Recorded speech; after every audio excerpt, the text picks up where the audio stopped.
Bonjour, c'est Eric de Glissatitude. Alors aujourd'hui, je vais vous présenter pas un foil cette fois-ci, mais une nouvelle pièce. Alors cette nouvelle pièce, c'est simplement un fuselage, et c'est un fuselage de la marque Taroa. Et sa particularité, c'est qu'il est simplement plus long que le fuselage que vous avez d'origine sur les Noé 97, Noé 80 et Sword RS qui ont été vendus jusqu'à présent.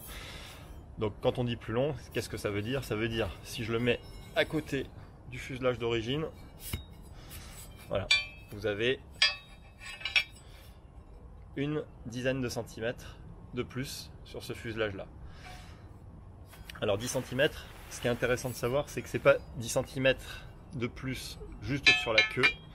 Si on les met l'un à côté de l'autre et qu'on superpose les emplacements de mât, on va se rendre compte qu'on a 5 cm sur l'avant et 5 cm sur l'arrière. On va se retrouver avec une aile avant qui va être plus avancée sur le foil et un stab qui va être plus reculé. Quel intérêt? Le premier intérêt évidemment, c'est qu'on va améliorer la stabilité longitudinale, c'est-à-dire que le foil va être plus stable dans ce sens-là. Donc on aura moins d'efforts à fournir pour le maintenir à une altitude régulière. Mais on aura évidemment un peu moins de réactivité, notamment quand il y a de la houle. L'autre avantage, c'est le fait d'avoir avancé l'aile avant, et ça va avancer le point de poussée sur la planche, et du coup donner plus de puissance au foil.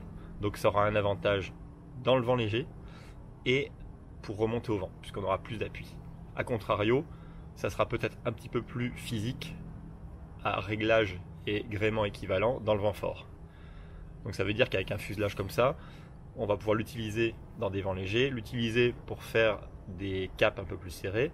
Par contre, si on l'utilise dans du vent fort en gardant les mêmes ailes, il faudra certainement revoir le réglage du stab pour qu'il soit moins puissant. Voilà, donc c'est un élément assez intéressant, ça permet en fait de faire évoluer le foil sans avoir à racheter un nouveau foil. Alors je vais continuer la présentation de ce fuselage avec deux petits éléments intéressants.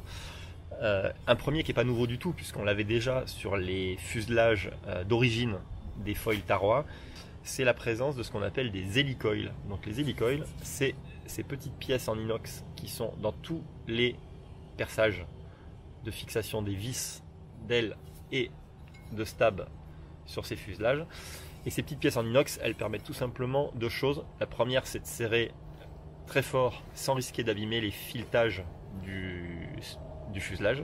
Donc ça c'est quelque chose d'important, puisqu'en fait on a eu pas mal de fuselages abîmés dans d'autres marques à force de serrer avec des filets qui ont lâché. Deuxième avantage, c'est des éléments en inox et on a beaucoup moins de risques de vis qui se bloquent dû à la corrosion.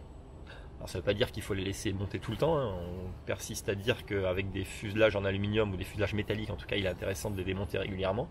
Mais en tout cas on a beaucoup moins de risques avec ce type de solution. Deuxième petit détail, alors là pour le coup qui est assez nouveau, puisqu'en fait c'était pas le cas dans les premières séries des fuselages Taroa, c'est la présence, alors je vous montre, hop, de graduation ici. Elles vous permettent, quand vous réglez votre stab, donc en le déplaçant d'avant à l'arrière pour modifier l'angle d'incidence du stab, de savoir exactement où on en est tout simplement. C'est tout bête, mais c'est ultra utile parce que vous savez que ce réglage il est extrêmement fin et que en déplaçant d'un seul millimètre, on a un comportement du foil qui évolue réellement.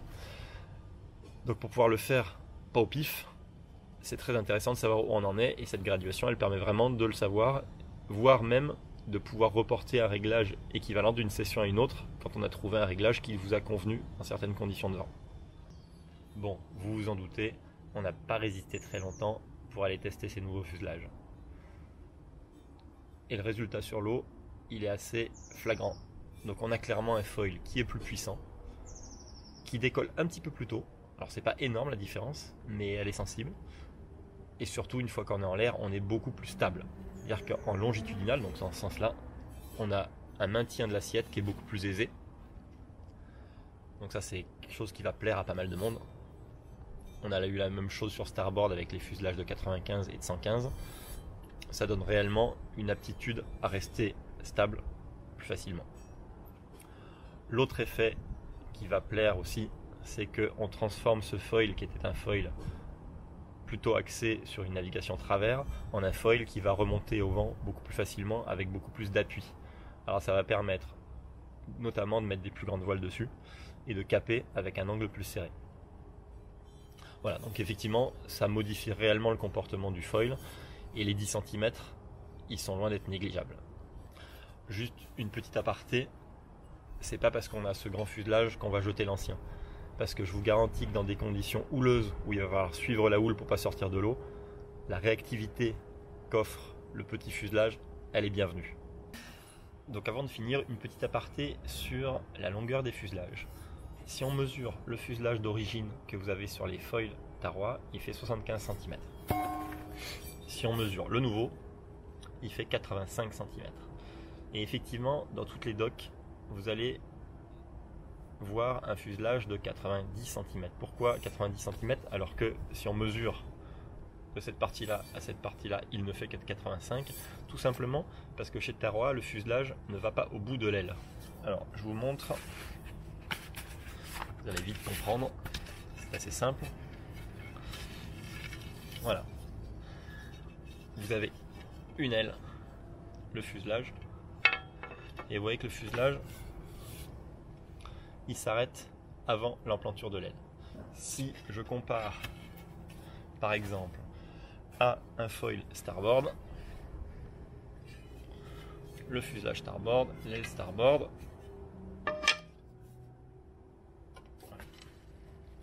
quand on les connecte, on voit que le fuselage il dépasse l'emplanture de l'aile. La différence qu'on va avoir, elle est de l'ordre de 6 cm entre le décalage à l'avant et le décalage à l'arrière. Donc effectivement, quand on parle d'un fuselage starboard de 75 cm, on a en réalité entre l'emplanture de l'aile avant et le bord de fuite du stab 69 cm. Sur un Tarrois, c'est le contraire. Quand on parle d'un fuselage de 75, il a en réalité 81 cm entre l'emplanture du bord d'attaque et le bord de fuite du stab. Donc c'est pour ça qu'en fait, pour que dans les esprits on ne se mélange pas les pinceaux, on ne l'a pas appelé le 85 mais le 90, puisque ça correspond en gros à l'équivalence de ce qu'on va trouver sur un fuselage de 90 dans d'autres marques. Voilà, c'est tout pour aujourd'hui. À très bientôt.